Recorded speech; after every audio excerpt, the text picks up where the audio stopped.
It always starts with packing up the truck.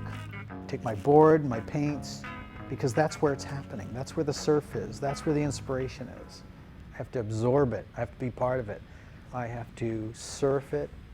I have to glide. I have to be in the water. I have to see the light on the water. And then I can capture it.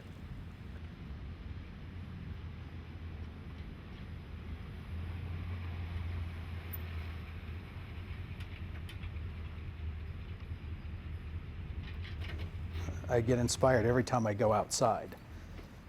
And there seems to be no way to replicate that experience. Photos don't replicate it. Direct observation ends up being the most inspiring moment as an artist creatively. I got drawn into painting on location because I had seen paintings by artists who had traveled California hundreds of years ago, painting, capturing the light, capturing the color, something that a photograph can't reproduce. I could see the haze over the LA basin that was there long before smog. Things that showed you the color of the sky, the color of the water, the color of the sunlight. Things that a photograph, up until color was introduced, could not show you. And even now, color photography doesn't capture it anyway. Your eye is much more sensitive to light than any film stock or digital camera. No matter how real it looks, the photograph is lying.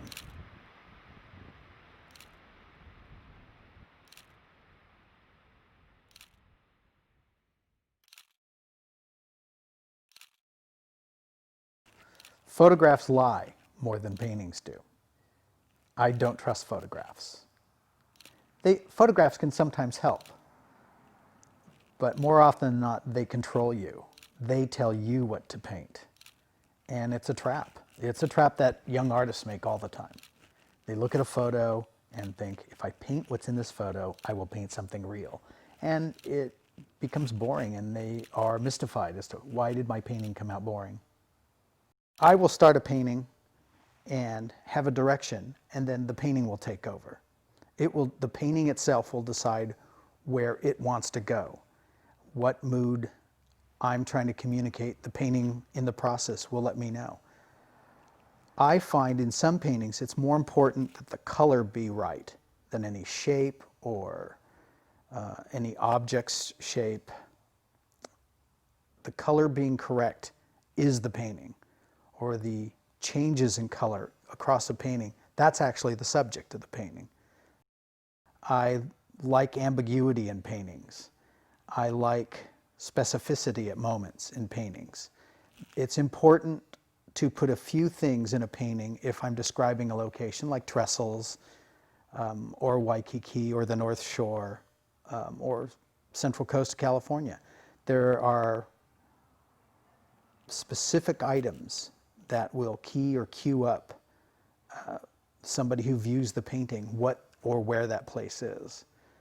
Now, there's a freeing aspect for people's imagination if I place in my paintings a lack of specificity, where it's just, for example, glare or sunrise, or a simple passage of beach that people can identify with the mood of the painting as opposed to the location. It's almost like a trick where I'm specifically painting a mood, but the beach isn't specific. And anybody who resonates with that mood will be drawn to it and say, I know that beach. They actually mean they know that mood, or they know the feeling that it evokes when they look at that painting. One thing that keeps me steady is while I'm painting a large painting, I go to the beach, collect the vibe, paint it. I remember how it felt to stand there. And when I get back to my studio, I'll stand back and look. Does it feel like it felt at the beach? Do I feel this way? Does the painting feel that warm quality, or that harsh quality, or that cold quality? The water, does it look like the weather's going to change? Painting is one of the ways I express what happens when I'm involved with the water and with the ocean. It seems to slow down moments that are happening in a flash, and an effect that we all have when we are surfing or in the water, that we take home, that we walk around with in our heads and in our hearts, that art and paint, especially painting, has a way of slowing down and distilling that experience, helping you embrace it and savor it for a longer period of time.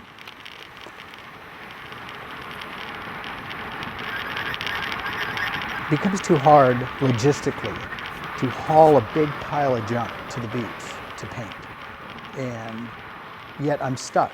I need to go, I need to do direct observation, I need to paint what I see, and I can bring that back to the studio. Now the way I've solved it was building cigar boxes that I've modified. They open and close. Right here they trap brushes. When it closes, it traps the brushes. I have Velcro I've hot glued here, and I put little canvas boards here, and then I use the open area as a paint palette. Closes like that, and I can throw it in a backpack. I can climb a cliff with this in a backpack and paint from the cliff. I can scramble through brush. I can have it in my car, and if I see something, I can pull over at the side of the road and paint. It creates a lot of flexibility that a 5-foot wide canvas thrown in the back of a pickup truck stops from happening. I end up being a documentarian. I paint something that I see, and it actually bookmarks time. It is a specific time in history. It's a specific place in history. I simply capture what I see, and in that, I've documented something. I'm fascinated by things that change. I've painted the Trestles for 14, 15 years. I must have painted it 40, 50 times. Each time I go, it's different. It changes. After the El Nino in the 90s, the middle section had to be replaced. They're about to replace the new section. I'll paint that. Each time it's a character, it's a portrait of a location, and part of the face of Trestles is the trestle. As it ages, as it gets a facelift, Trestles is changing. I find the change very interesting. I don't think painting needs to be limited to indoors or outdoors. Great painters have done both. I think the point is to do whatever it takes to make a great painting. One thing I share with my collectors is we both use my paintings as a window, a portal that transports us to a place we love, to an activity we love, to a part of our lives that are somewhere on the other side of that wall that the painting hangs on. When I'm laying down paint and putting down the brush strokes, there's a definite connection, and I see it as part of the experience of gliding over and on the water. I completely understand the mindset between buying a piece of art and being inspired by it, and then the economic value afterwards, because I get obsessed. I love the fact that I'm free to be obsessed about what I paint. When I see something, I paint, I create, I lose myself in the process, and then when I'm done, I'm actually done. I'm done. I don't mind selling it. I don't mind that, okay, now I have to give a price for how much this is worth. It's almost like I have a split personality. I try to keep them separate, so I'm not making paintings with some motive of how can I separate people from their money. You get lost in there. It's a bad kind of lost. You lose focus. You end up creating, in my mind, crap.